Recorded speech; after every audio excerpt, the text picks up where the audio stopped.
Hi hello ನಮಸ್ಕಾರ, welcome to ginger garlic kitchen. ನಾನಿವತ್ತು ನಿಮಗೆ ಹೇಳ್ಕೊಡ್ತಾ ಇದ್ದೀನಿ ವೆಜಿಟೇಬಲ್ ಪಲಾವ್ ಹೇಗೆ ಮಾಡೋದು ಅಂತ. ತುಂಬ ಈಸಿ ರೆಸಿಪಿ ಅಂತಲೇ ಹೇಳ್ಬೋದು. ದಯವಿಟ್ಟು ಯಾರೆಲ್ಲ ಸಬ್ಸ್ಕ್ರೈಬ್ ಮಾಡಿಲ್ಲ ಅವರು ಈ ಕೂಡಲೇ ಸಬ್ಸ್ಕ್ರೈಬ್ ಮಾಡಿ, ಬೆಲ್ ಐಕಾನ್ ಕ್ಲಿಕ್ ಮಾಡಿ.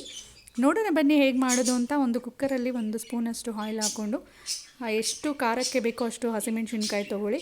ಅಷ್ಟನ್ನು ಫ್ರೈ ಮಾಡಿಕೊಂಡು ಒಂದು ಜಾರ್ಗೆ ಹಾಕ್ಕೊತಾ ಇದ್ದೀನಿ. ಸ್ವಲ್ಪ ತೆಂಗಿನಕಾಯಿ, ಸ್ವಲ್ಪ ಬೆಳ್ಳುಳ್ಳಿ, ಸ್ವಲ್ಪ ಶುಂಠಿ, 2 ಚಕ್ಕೆ, 1 ಲವಂಗ, ಕೊತ್ತಂಬರಿ ಸೊಪ್ಪು, ಪುದೀನ ಸೊಪ್ಪು, ಅರಿಶಿನ ಇಷ್ಟನ್ನು ಹಾಕ್ಕೊಂಡು ರುಬ್ಕೊಂಡು ಇಟ್ಕೊತಾ ಇದ್ದೀನಿ.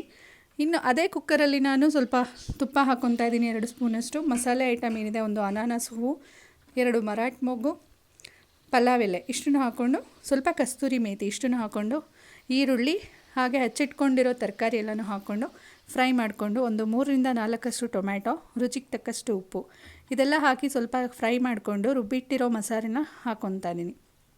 1 ಕಪ್ಪಿಗೆ 2 ಕಪ್ಪಷ್ಟು ನಾನು ನೀರು ಹಾಕ್ಕೊಂಡಿದ್ದೀನಿ. ಇಲ್ಲಿ ನೀವು ರುಚಿ ನೋಡಿಕೊಂಡು ಹಾಕ್ಕೊಬೋದಾಗುತ್ತೆ.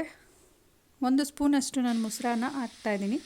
ಹಾಗೆ 1 ವಿಷಲ್ ಬಂದರೆ ಸಾಕು, ಪಲಾವ್ ರೆಡಿ ಆಗೋಗುತ್ತೆ. ನೋಡಿದ್ರಲ್ಲ ಎಷ್ಟು ಬೇಗ ರೆಡಿ ಆಯಿತು. ನೀವು ಈ ಕೂಡಲೇ ಟ್ರೈ ಮಾಡಿ, ಹಾಗೆ ನನಗೆ ಕಮೆಂಟಲ್ಲಿ ತಿಳಿಸಿ ಹೇಗಿದೆ ಅಂತ ಹೇಳಿ. ದಯವಿಟ್ಟು ಫಾಲೋ ಮಾಡಿ, ಸಬ್ಸ್ಕ್ರೈಬ್ ಮಾಡಿ, ಲೈಕ್ ಮಾಡಿ, ಶೇರ್ ಮಾಡಿ, ಕಮೆಂಟ್ ಮಾಡಿ. Thank you.